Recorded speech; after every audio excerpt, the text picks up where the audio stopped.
কেমন আছেন সবাই? আজ আপনাদের জন্য নিয়ে এলাম ভয়াল পুকুর। লিখেছেন তুরজয় শাকিল। ওনার আরেকটি গল্প পরিত্যক্ত হাসপাতাল দেখে নিতে পারেন এখান থেকে। এছাড়াও লেখকের দারুণ সব বই সংগ্রহ করতে পারেন রকমারি.com থেকে। শুরু হচ্ছে ভয়াল পুকুর।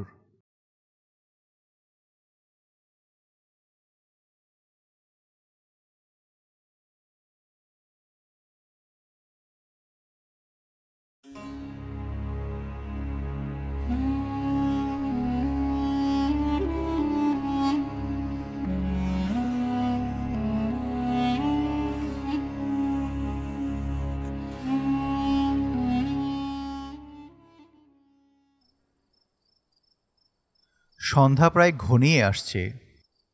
পুকুর পাড়টা খুবই নির্জন, আর অন্ধকার নেমে এসেছে সেখানে। পুকুরের ওপর পাশ থেকে ঘন জঙ্গল থেকে ভেসে আসছে শিয়ালের ডাক। দিনের বেলাতে জঙ্গলের গাছপালার জন্য সূর্যের আলো ঠিকমতো পৌঁছায় না পুকুরে, তাই পুকুরের পানি কুচকুচে কালো। ঝিঝি পোকারা ডাকছে।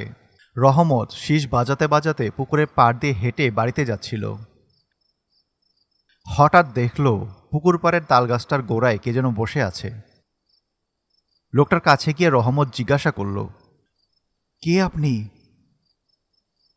লোকটি মাথা তুলে রহমতের দিকে তাকিয়ে ভয়ঙ্করভাবে গর্জন করল। লোকটার মুখে কোনো ঠোঁট ছিল না। বড় বড় দাঁত কপাটি আর অগ্নিলাল চোখটি দেখে ভয় সেখানেই হাঁটফেল করল রহমত, আর বাড়ি ফেরাও হলো না তার। সারা রাত ধরে ওর বাবা গ্রামের লোকজন নিয়ে ওকে খুঁজল, কিন্তু কোথাও পেল না, এমনকি পুকুর পাড়েও না। অদ্ভুতভাবে রহমত গায়েব হওয়ার 2 দিন বাদে রাতে ওই পুকুরে মাছ ধরতে গেল সাজু। টর্চের আলোয় দেখল পুকুরের কিনারায় বড় একটি বোয়াল মাছ। হঠাৎ চোখের পলকেই উধাও হয়ে গেল মাছটা। একটু অবাক হলো সাজু। মাছটাকে খুঁজতে হাঁটু পানিতে নামল সে। হঠাৎ ওর পায়ের তলা থেকে মাটি সরে গেল। পানিতে ভেসে উঠল ভয়ঙ্কর এক মুখ। চিৎকার করলো সাজু, কিন্তু মুখ থেকে কোনো শব্দই বের হলো না। বেশিক্ষণ লাগলো না ওর পানিতে তলিয়ে যেতে। পরের দিন সকালে লোকজন সাজুর টর্চলাইটটা পুকুর পাড়ে খুঁজে পেল।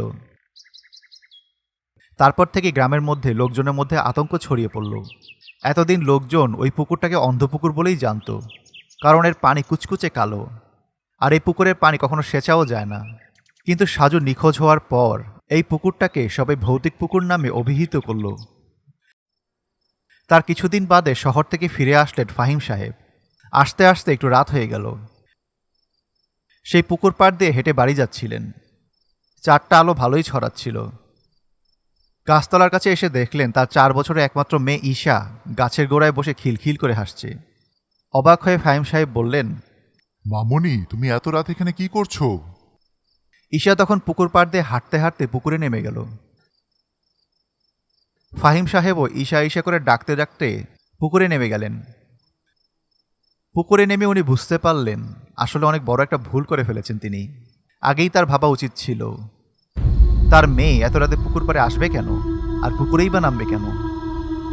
কিন্তু এখন আর পুকুর থেকে উঠে দাঁড়ানোর কোনো সুযোগ নেই। ঘাড় ঘুরিয়ে তাকালো ঈশারূপী মেয়েটা। একটুও পানিতে ভিজছে না তার দেহটা। ফাহিম সাহেব তাকিয়ে দেখলেন ঈশার ফুটফুটে চেহারাটা মুহূর্তের মধ্যে ভয়ঙ্কর আর নিষ্ঠুর পৈশাচিক চেহারায় রূপান্তরিত হয়ে গেল।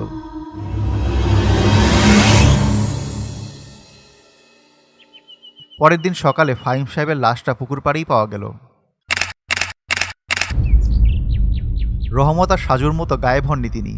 চোখ দুটি ছিল উপড়ানো, 2 গালের মাংস নেই, পুরো শরীরে বড় বড় দাঁত আর নখের ছাপ। বিভৎস লাশটা দেখে গ্রামবাসীরা বুঝতে পেরেছে কতটা ভয়ঙ্কর আর নৃশংস অদৃশ্য ঘাতক শক্তিটা। কিন্তু সেই অপশক্তিটা কেন করছে এসব? কি চায় ওটা? কাকার লাশটা এক নজর দেখে দৌড়ে সেখান থেকে চলে আসলো দীপু। মন খারাপ করে বসে রইল বড়ই গাছের গোড়ায়। ফাহিম সাহেব দীপুর একমাত্র কাকা। ঢাকা থেকে আসার সময় কিছু না কিছু নিয়ে আসে তার জন্য। কাকার জন্য খুবই কষ্ট লাগছে ওর। মনে মনে প্রতিশোধের জন্য দিশেহারা হয়ে যায় দীপু। কিন্তু গ্রামের সবচেয়ে বোকা আর গাদা ছেলেটা হলো দীপু। কখনোই ওর দ্বারা কিছুই হয় না। দীপু সবার সাথে মিশতে চায়, কিন্তু কেউ দীপুর সাথে মিশতে চায় না। গ্রামের কোনো কাজে ওকে কেউ ডাকে না। তার বাবা মাও তার উপর বিরক্ত, তাই সবসময় মনমরা হয়ে বসে থাকে সে। কিন্তু আজ ও দৃঢ় প্রতিজ্ঞাবদ্ধ, গ্রামবাসীর এই দুর্দিনে ও জীবন দিয়ে হলেও কিছু করবে। সন্ধ্যা নেমে এলো গ্রাম জুড়ে, পাখিরা যা যা নীড়ে ফিরে যাচ্ছে। ঘরে ঘরে সন্ধ্যা প্রদীপ জ্বলে উঠল। পুকুরের চারপাশে অন্ধকার। দীপু হাঁটতে হাঁটতে পুকুর পাড় আসলো। নীরবে এসে দাঁড়ালো পুকুর পাড়ে। ঝিঝি পোকার ডাক ছাড়া আর কিছুই শোনা যাচ্ছে না। চাঁদের অবয়বটা পুকুরের পানিতে হালকা ঢেউয়ে কাঁপছে। হঠাৎ দীপু দেখল তাল গাছের গোড়ায় একটা গরু ঘাস খাচ্ছে। সে একটু অবাক হলো, এই সন্ধ্যাবেলায় কার গরু এখানে ঘাস খাচ্ছে? দীপু একটু সামনে এগিয়ে গেল। কাছাকাছি আসতেই দেখলো ওটা গরু নয়, ছোট্ট কালো একটা বিড়াল। চোখ দুটো জলজল করছে ওটার। এটা দেখে আরও অবাক হলো দীপু, গরুটা বিড়াল হলো কিভাবে? বিড়ালটা ওর দিকে কিছুক্ষণ তাকিয়ে রইল, তারপর পুকুরে লাফ দিল। পানির উপরে কিছু দূর হেঁটে অদৃশ্য হয়ে গেল বিড়ালটা। হালকা আলো জ্বলে উঠল দীপুর হাতে ঝুলানো তাবিজটাতে। বুঝতে পারল তাবিজের গুণেই বেঁচে গেছে সে। তার মনে পড়ে গেল তাবিজটা দেওয়ার সময় সাধু বাবা বলেছিলেন, এই তাবিজটা তোমাকে সব বিপদ থেকে বাঁচাবে। হাঁটতে হাঁটতে আবার বাড়ি চলে আসলো দীপু। শুয়ে শুয়ে ভাবতে লাগলো কাল আবার সাধু বাবার কাছে যাবে সে। গভীর রাত। চুপি চুপি একটা চোর আকবর আলীর বাড়ির শীত কেটে ঢুকল। টের পেলেন আকবর আলী। চোর চোর বলে চেঁচাতে লাগলেন তিনি। ঘর থেকে বের হয়ে চোরটা সোজা পুকুরের দিকে দৌড় দিল। আকবর আলীও চোরের পিছনে দৌড় দিল, কিন্তু পুকুর পাড়ে গেলেন না তিনি। চোরটা দৌড় দিয়ে পুকুরে ঝাঁপ দিল।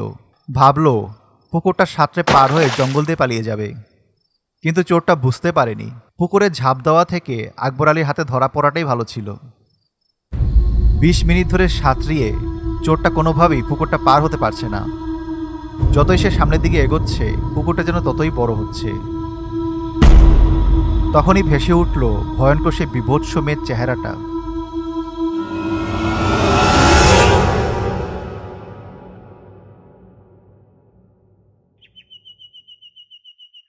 পরের দিন সকালে চোরের নিথর দেহটা পাওয়া গেল পুকুর পাড়ে। পুরো শরীরের নখ আর দাঁতের দাগ। লাশটা দেখেই বোঝা যায় কতটা কষ্ট পেয়ে মারা গেছে লোকটা। খুবই মায়া লাগলো দীপুর। চোখের কোণে জল চলে আসলো। এই নিয়ে চারটা তাজা প্রাণ নিল পুকুরটা। সেদিনই সাধু বাবার কুঠিরে গেল দীপু। সব কিছু খুলে বলল। সব শুনে সাধু বাবা বললেন, তুমি 2 দিন পরে আসবে, আর এই 2 দিন কেউ যেন পুকুর পাড়ে না যায়। দীপু বাড়ি চলে আসলো। সেদিন বিকালে দীপুর সাথে দেখা হলো ওর বন্ধু মিঠুর। ওকে দেখেই মিঠু বলল, কিরে বলো, তোকে তো আজকাল দেখাই যায় না, কই থাকিস? দীপু মনে একটু কষ্ট পেল, তবে কষ্টটা লুকিয়ে রেখে হেসে বলল, দোস্ত আমি তো বাড়িতেই থাকি, তুই এখন কই যাস? একটু মহুয়ার সাথে দেখা করতে যাব। যেখানেই যাস না কেন পুকুর পাড়ে যাস না, ঠিক আছে? আরে গাধা, পুকুর পাড় যাবো কেন? তুই আর জ্ঞান দিস না, যা ভাগ এখান থেকে। দীপু সেখান থেকে চলে গেল। সন্ধ্যার পর মিঠু মহুয়াদের বাড়ির পিছনে আম গাছের নিচে অপেক্ষা করছিল। কিছুক্ষণ বাদে মহুয়া আসলো। মিঠু মহুয়ার দিকে তাকিয়ে তো অবাক, এত সুন্দর লাগছে তাকে, দেখে চোখ ফেরাতে পারল না। 1 বছর ধরে মহুয়াকে দেখছে সে, অথচ মনে হচ্ছে আজ প্রথমই সে তাকে দেখছে। ইশারায় মহুয়া মিঠুকে ওর পেছনে পেছনে আসতে বলল। মিঠু তার পিছে পিছে হাঁটতে লাগলো। মহুয়া মিঠুকে পুকুর পাড়ের দিকে নিয়ে যেতে লাগলো। পুকুর পাড়ে তালগাছটার গোড়ায় গিয়ে দাঁড়ালো মহুয়া। কেউ নেই আশেপাশে। মিঠুর হাতে হাত রাখলো মহুয়া। মিষ্টি সুরে বলল, চলো জঙ্গলে যাই, ওখানে কেউ যাবেও না আর আমাদের কেউ দেখবেও না। মিঠু ওর কথা শুনে মনে মনে আনন্দে নেচে উঠল। হাঁটতে শুরু করলো মহুয়ার সাথে। জঙ্গলের একটু ভিতরে ঢুকে একে অপরকে জড়িয়ে ধরল ওরা। তখনই পুকুর থেকে উঠে আসলো মেয়েটি। বিভৎস চেহারা মেয়েটার। মিঠু আর মহুয়ার দিকে ধীরে ধীরে এগিয়ে আসতে লাগলো। কিন্তু সবচেয়ে অবাক করা বিষয় হলো ওরা ওদের জায়গা থেকে এক চুলও নড়তে পারছে না, আর চিৎকারও করতে পারছে না। কাছাকাছি চলে আসলো ওটা। ঠিক তখনই মাঝখানে এসে দাঁড়ালো দীপু। থেমে গেল ওটা। এক নজর দীপুর দিকে তাকিয়ে অদৃশ্য হয়ে গেল। দীপু ধমক দিয়ে বলে উঠল, "কি রে মিঠু, তোকে না পুকুর পাড়ে আসতে নিষেধ করলাম, তারপরও আসলি কেন?" দোস্ত, কেমন জানি একটা ঘোরের মধ্যে ছিলাম, পুকুর পাড়ে আসতে খুব ইচ্ছে করছিল। আমারও একই অবস্থা হয়েছিল দীপু ভাই। হ্যাঁ বুঝছি কিসের ঘরে ছিলেন আপনারা। এখন তাড়াতাড়ি চল এখান থেকে। যেতে যেতেই মিঠু বলল, দীপু, তোকে খুব অপমান করেছি রে, কত বাজে কথা বলেছি, আমাকে মাফ করে দিস দয়া করে। আজকে তোর জন্যই বেঁচে গেছি আমরা। তুই আসলেই খুব সাহসী আর ভালো একটা ছেলে। মনে মনে খুশি হলো দীপু। দুদিন বাদে আবার সাধু বাবার কাছে গেল দীপু। তোমাদের গ্রামের উপরে দুষ্টু আত্মার নজর পড়েছে। তোমাকে আজ রাতে পুকুরের ওপর পাশে জঙ্গলের পরে যে কবরস্থানটা আছে সেখানে যেতে হবে। যে কোনো একটা কবর থেকে এক টুকরো কাফনের কাপড় এনে এই তাবিজটাকে মুড়িয়ে পুকুরে ফেলে দিতে হবে। তাহলে সমস্যা সমাধান হয়ে যাবে। কিন্তু অনেক বিপদ আছে। যত যাই হোক না কেন, তুমি যাওয়ার পথে একবারও পিছনে ফিরে তাকাবে না, আর পুকুরে তাবিজটা ফেলার আগে কোনো কথাও বলবে না। পারবে? যতই বিপদ আসুক না কেন, আমি আমার গ্রামের আর গ্রামবাসীর জন্য এই কাজটা করবই। গভীর রাত, চারিদিকে পিনপতন নীরবতা। তাবিজটা নিয়ে পুকুর পাড়ে চলে আসলো দীপু। জঙ্গলের দিকে হাঁটতে লাগলো সে। ঝড় তুফান কিছুই নেই, অথচ দীপুর কাছে মনে হলো পিছনে সবকিছু প্রচণ্ড বাতাসে ভেঙে চুরে যাচ্ছে। শো শো করে বাতাস বইছে, উঠলে উঠছে পুকুরের পানি। দীপু কোনো দিকে না তাকিয়ে সোজা হাঁটছে। জঙ্গলের কাছে চলে আসলো সে।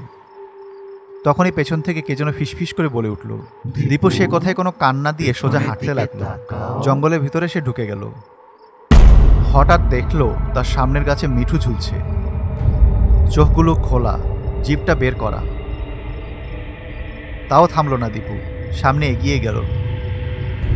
কিছু দূর সামনে যাওয়ার পর সে দেখলো আরেকটা গাছে ঝুলছে মহুয়ার লাশ। তার পরের গাছে ঝুলছে দীপুর মায়ের লাশ। তারপরেও থামলো না দীপু, এগিয়ে গেল সামনের দিকে। বারবার পেছনে তাকাতে ওর খুব ইচ্ছে করছিল, কিন্তু সে জানে এ সবই সে বিভৎস চেহারার ভেলকি।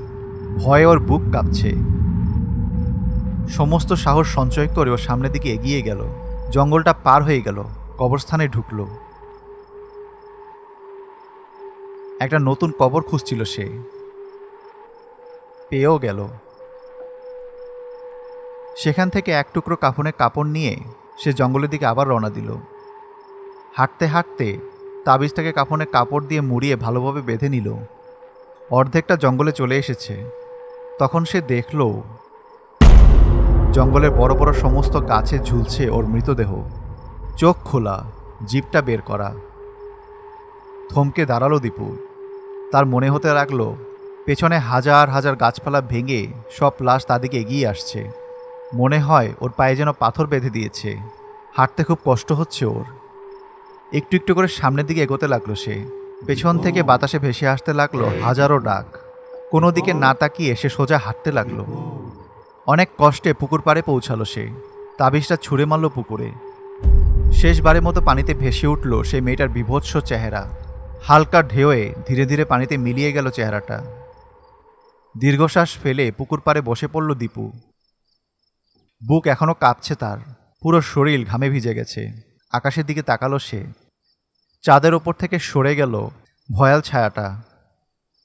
তখনই শূন্যে ভেসে উঠল রহমত, সাজু আর ফাহিম সাহেবের হাসি মুখখানা। ওদের দেখে খুব খুশি হলো দীপু। ধীরে ধীরে মিলিয়ে গেল চেহারাগুলো। উঠে দাঁড়ালো দীপু। বাড়ির উদ্দেশ্যে রওনা দিল সে। কিছু দূর যেতেই দেখল পথের মাঝে দাঁড়িয়ে আছে ওর বাবা মা আর মিঠু সহ সকল গ্রামবাসী।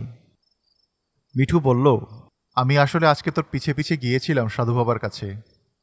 সব শুনেছি, গ্রামের সবাইকে বলেছি তোর কথা। এখন বাকিটা তুই বল। দীপু সবাইকে সবকিছু খুলে বলল। সবকিছু শুনে গ্রামবাসীরা খুব খুশি হলো, প্রশংসা করলো সবাই তার। দীপকে গ্রামের সবচেয়ে ভালো আর সাহসী ছেলে হিসেবে অভিহিত করা হলো।